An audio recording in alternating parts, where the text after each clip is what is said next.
evening and welcome to The Money Show, the only show of its kind which brings you the market's top financial experts to answer all of your financial queries. I'm Avni Raja and with me Anand.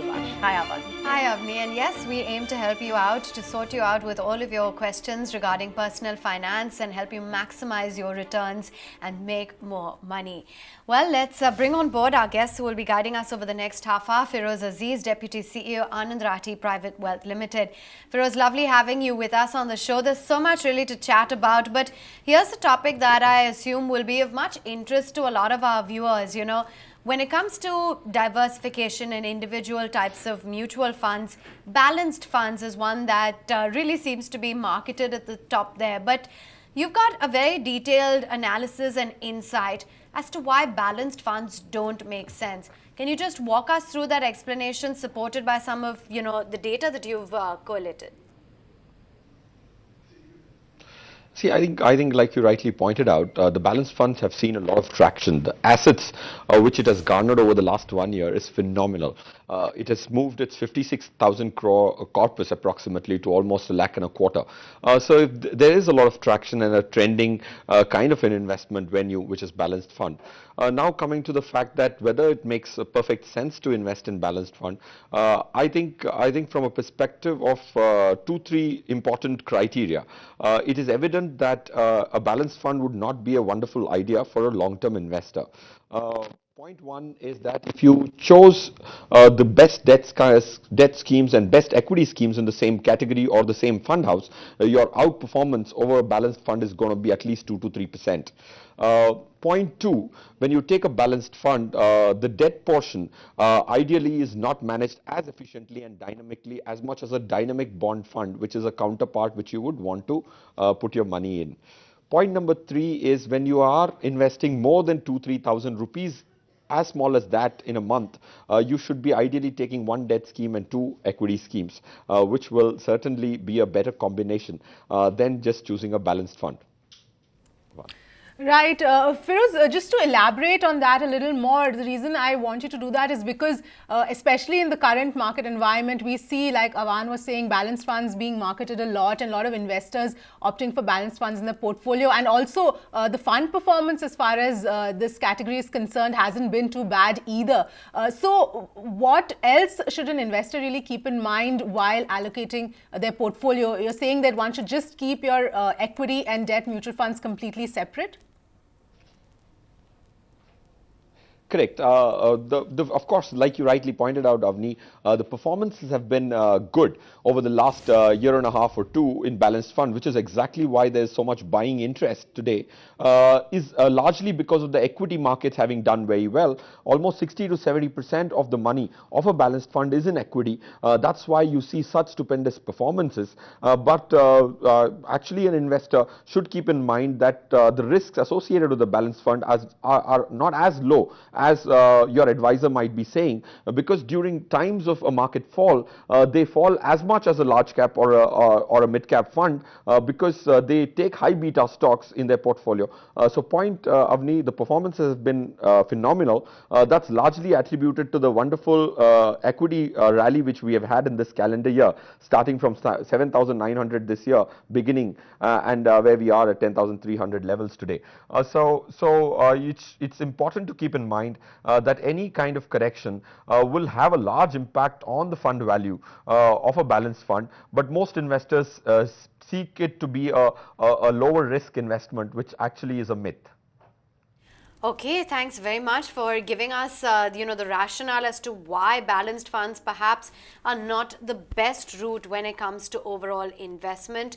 Let's move right on then and address all of those viewer queries that have been sent in to us. Well, first up, we're taking on board Chandra Kumar's email query.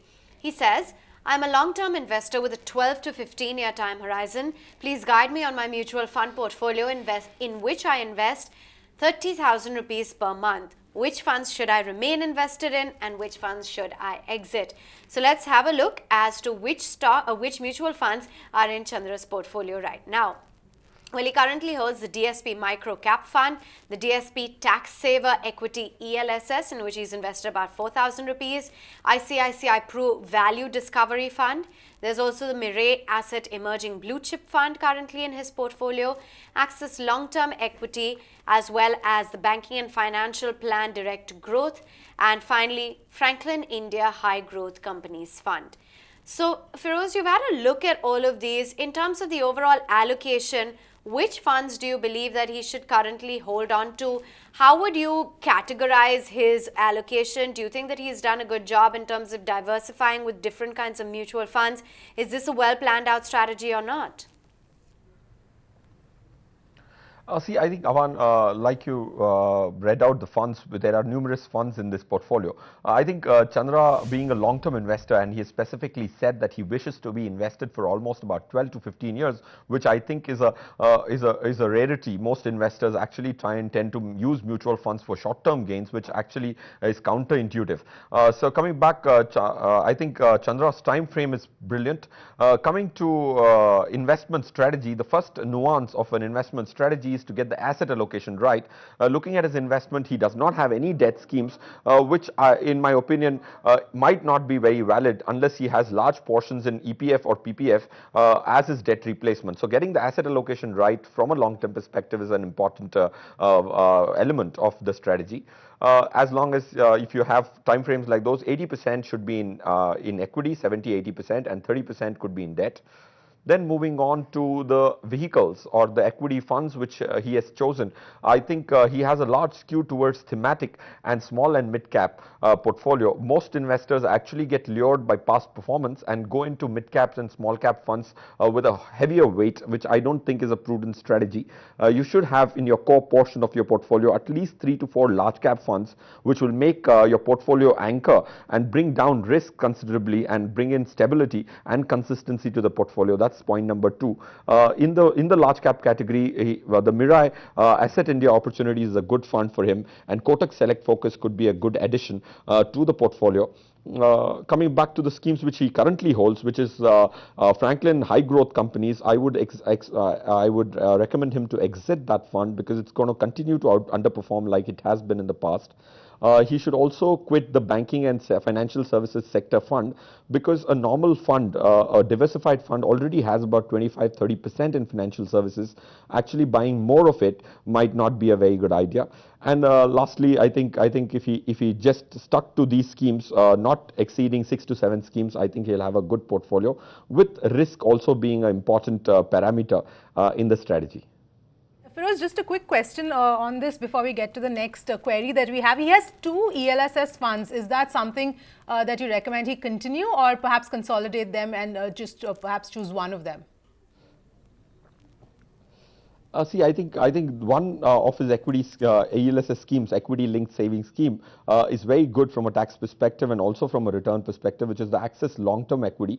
I think DSP Tax Saver is also a good scheme. I think looking at his amounts, I think he can choose to keep both of them since he's investing in the systematic method and not planning his taxes in the fag end of a financial year, which also is a very important thing to highlight for the other viewers. So make sure that your tax planning is done well within advance, and systematic investment plan is a very good tax mitigation idea. So I think he should stick on to both these funds because the amounts are reasonably large enough to diversify into 2 equity linked savings schemes. All right. Well, Chandrakumar, hope you've got the advice that Feroze has given. Perhaps add some debt elements to your portfolio as well as a couple of large cap funds as well. Let's go on to our next query that's coming from Medhavi Pandey. We've got an email. He says, I'm 33 years old with a family of 4 and live overseas but plan to return to India in 2 years. I currently hold the LIC endowment policy of 5 lakh each for me and my wife with an annual premium of 20,000 each. Can you advise me on how to choose life insurance and medical insurance? Feroze, what would be your advice for Medhavi given the entire insurance portfolio? How should he go about it? See, I think the important thing when it comes to insurance is segregating both these objectives. One being investment, the other being investments. You should never try and club both these because you will get suboptimal outcomes on both these objectives. So importantly, separate them. To separate them, you will have to buy yourself a term plan and put the rest of the money in a mutual fund. The outcomes of that is going to be far better than the combination. For example, LIC endowment policies would give you returns of nothing greater than 5 to 7%. But that combination of mixing a term plan and also a mutual fund will give you outcomes which are phenomenally different, and you will get a 1 crore insurance cover at 8,000 rupees and invest the rest of the 12,000 rupees in a large cap fund with an SIP kind of a mode will give you significantly better outcomes. That's point one. Point two, from a medical and a health insurance perspective, it's very important for a family of four to cover their medical expenses with at least 10 lakh rupees in the growing medical inflation environment. So to get a 10 lakh cover, also it's important to add some critical illness riders to your policy. So I think Apollo Munich has a very, very good plan which should at 8,000 rupees give you a 10 lakh rupee cover for the family as a whole to be used fungibly between all the four family members. Okay. So just to, delve a little further, for those people who have invested in the LIC endowment policy, for whom is it ideally applicable for? And for this investor who has specifically said that, they live overseas, there is a family of four, what for other people who do fit the same profile, what are the steps that you should undertake in order to ensure that you are adequately insured for medical and life insurance? See, firstly, getting the thumb rule right in terms of what kind of insurance covers does a family need for life of a earning member is to make sure that if the earning member is earning an X amount of money per year, he needs a 10 times insurance cover to make sure that the family does not go through a financial crisis when it's going through an emotional crisis of losing a family member.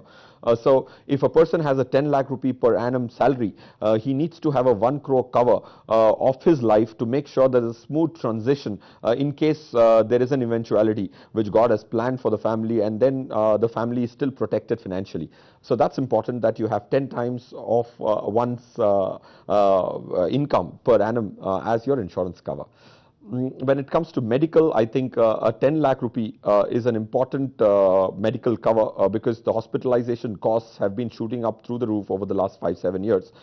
So I think 10 lakhs should suffice. Basically, the cost of health insurance, as you increase the size of your insurance, keeps reducing.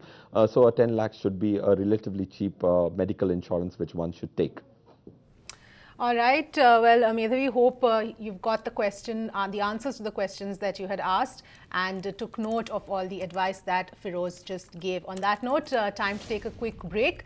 We'll come back and continue. But meanwhile, if you have any queries, do send them in to us either on Twitter, on Facebook. You can email us, or you can even call us. All the details up on your screens. We'll be back after the short break.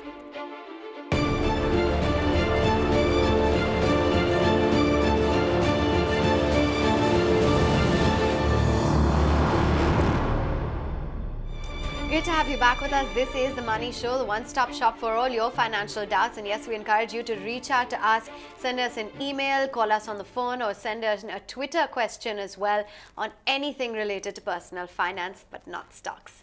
Well, let's move right on and talk about stocks, in fact, because Feroze, you've got a very interesting point, investing in mutual funds versus investing in equities. Now, we've had quite a few discussions which have been fairly similar, and one needs to really weigh this from a perspective of how risk averse the investor is as well.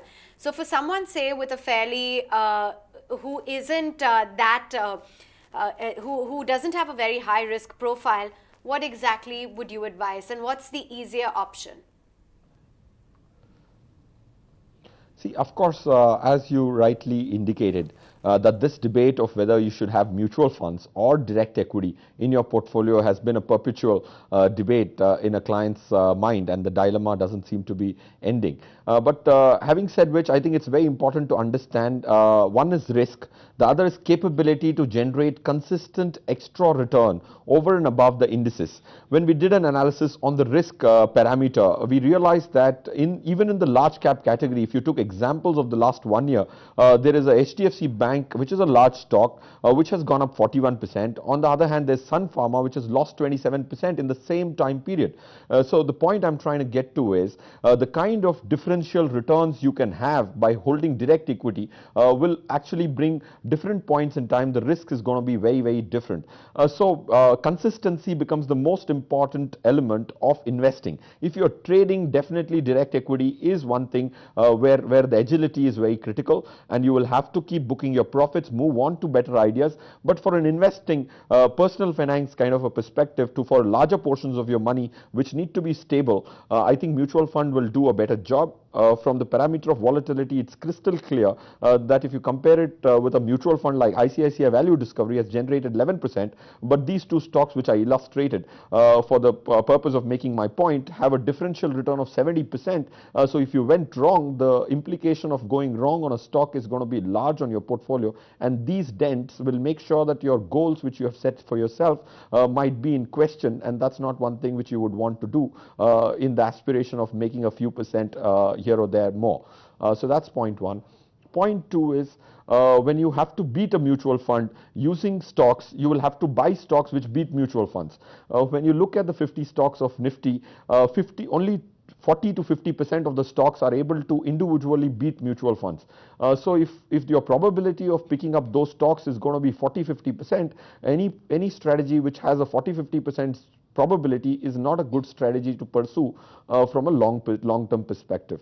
And thirdly, I think again, if you look at it from a diversification perspective, I think the outcomes are going to be so dramatically different in a mutual fund that the risks, for example, if you look at last Wednesday, where PSU stocks and private sector banks had a very large difference in performance, but Nifty just moved 88% and mutual funds 88.88%, and mutual funds moved 0.5%. That exemplifies the risk mitigation diversification brings to table in a mutual fund. So it's a clear hands down win for a mutual fund, in my opinion, from an investment standpoint. Of course, trading direct equity would be a better platform. Absolutely, Feroze. Thanks for putting that into perspective. For us, of course, selecting the right stock is a difficult job, and perhaps it would be better to go for a mutual fund, especially if you don't have the inclination or the time to invest in stocks. But let's get on to our next query that's coming from Nihar Mohanty. Sent us an email saying, I hold the following mutual funds and my portfolio has many sectoral funds and is mid-cap heavy. Please advise. Feroze, he has a whole host of funds really, which include several funds like ICICI Banking and Finance, Dynamic, ICICI Dynamic, Focused Blue Chip, Mirai Asset, Reliance Pharma, Reliance Small Cap, and some of the other funds which you also have with you. What would be your advice for him? So I think he should exit from the ICICI Banking and Financial Services Fund. Of course, for the last 3 years, it has been very good. But I think exiting from a sector at the right moment is as critical as entering a sectorial fund. So I would suggest an exit irrespective of the stupendous performance ICICI Banking Fund would have given to book his profits. Point two is that he should also eliminate Reliance Pharmaceutical Fund from the portfolio because it's again a big important decision to buy stocks directly if you have chosen the sector yourself. Because every mutual fund has a minimum 15 to 20 stocks. In pharmaceutical as a sector, you would not find more than 4 or 5 good stocks. So buying a mutual fund in the pharma sector will not be a good exercise to do. the fund manager is compelled to buy more stocks than actually are there, which are good. So if you have decided to buy a sector, you should not use mutual fund as a vehicle to participate in the sector. So for Reliance Pharma fund should be an exit. He can look at a couple of large cap funds which are to be there, to be added in the portfolio. He can look at Birla Equity Fund and ICICI Top 100, which are the two good large cap schemes from a future perspective. May not be the best ones from the from a hindsight perspective, but from a future perspective, those are two good funds.